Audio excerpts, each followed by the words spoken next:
শুরুতে একটা ছবি আপনাদের সামনে রাখবো, যেখানে অভিষেক বন্দ্যোপাধ্যায়কে হেস্টিংসের গণনা কেন্দ্র থেকে বেরিয়ে যেতে নির্দেশ দিচ্ছে কমিশন। দেখুন ছবিটা একবার।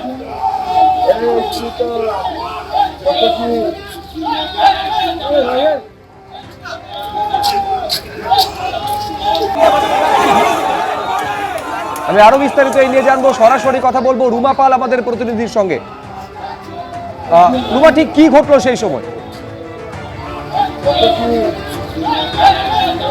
দেখো, জানিয়ে রাখি যে বেশ কিছুক্ষণ আগেই অভিষেক বন্দ্যোপাধ্যায় হেস্টিংসে গিয়েছিলেন এবং দেখা যায় যে তার সাথে নিরাপত্তা রক্ষী ছিল এবং অবশ্যই তিনি প্রার্থী নন।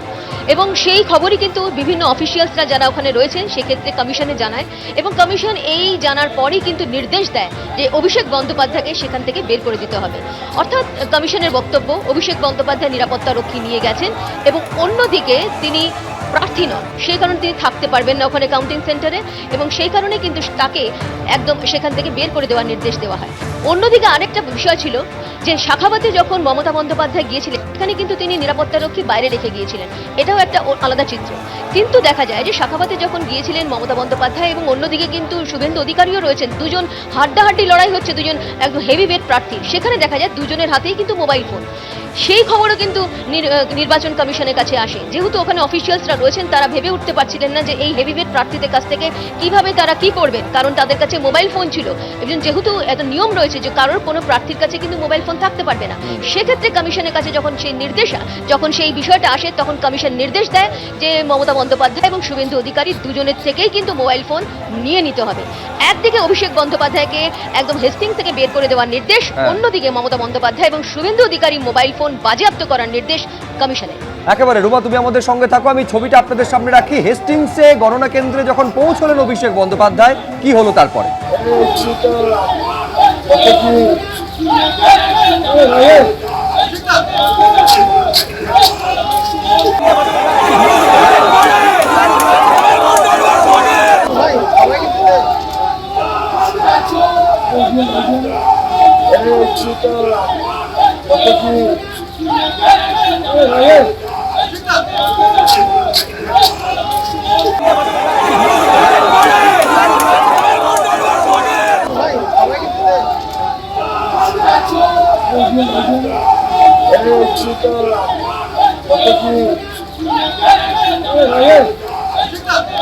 অভিষেক বন্দ্যোপাধ্যায়কে গণনা কেন্দ্র থেকে বেরিয়ে যেতে নির্দেশ দিল নির্বাচন কমিশন। হেস্টিংসে যেখানে কাউন্টিং সেন্টার অর্থাৎ ভোট গণনা কেন্দ্র রয়েছে সেখান থেকে বের করে দেওয়ার নির্দেশ দেওয়া হয়েছে কমিশনের তরফে। আমি আরো বিস্তারিতভাবে জানবো, আমাদের আরেক প্রতিনিধি পার্থ প্রতিম ঘোষ এই মুহূর্তে আমাদের সঙ্গে রয়েছেন। পার্থ, অভিষেক বন্দ্যোপাধ্যায়কে স্পষ্ট নির্দেশ দিল নির্বাচন কমিশন গণনা কেন্দ্র ছেড়ে চলে যাওয়ার জন্য, বেরিয়ে যাওয়ার জন্য, তারপর কি হলো?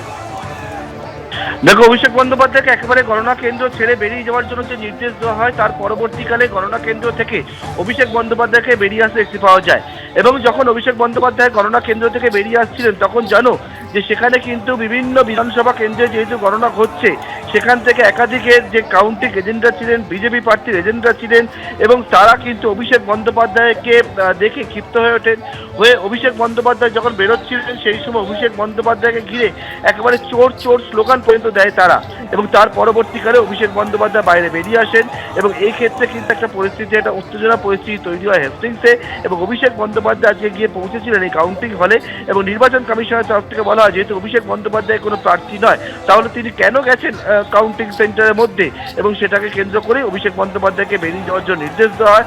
অভিষেক বন্দ্যোপাধ্যায় যখন বেরোন তাকে ঘিরে কিন্তু স্লোগান দিয়ে দেখতে পাওয়া যায়, চোর চোর স্লোগান দিতে দেখা যায়। একেবারে সেখানে উপস্থিত বিজেপির যারা এজেন্টরা ছিলেন, কর্মী সমর্থকেরা বাইরেও অনেকে ছিলেন তাদেরকে। ধন্যবাদ পার্থ।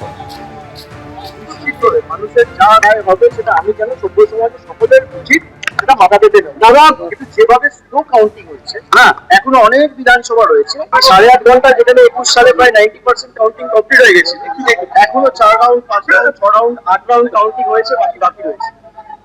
তো আমি সকলকে অনুরোধ করবো ধৈর্য ধরুন, প্রত্যেকটা তৃণমূলের কাউন্টিং এজেন্টকে অনুরোধ করবো যে কেউ কাউন্টিং জমি ছেড়ে বেরোবে না।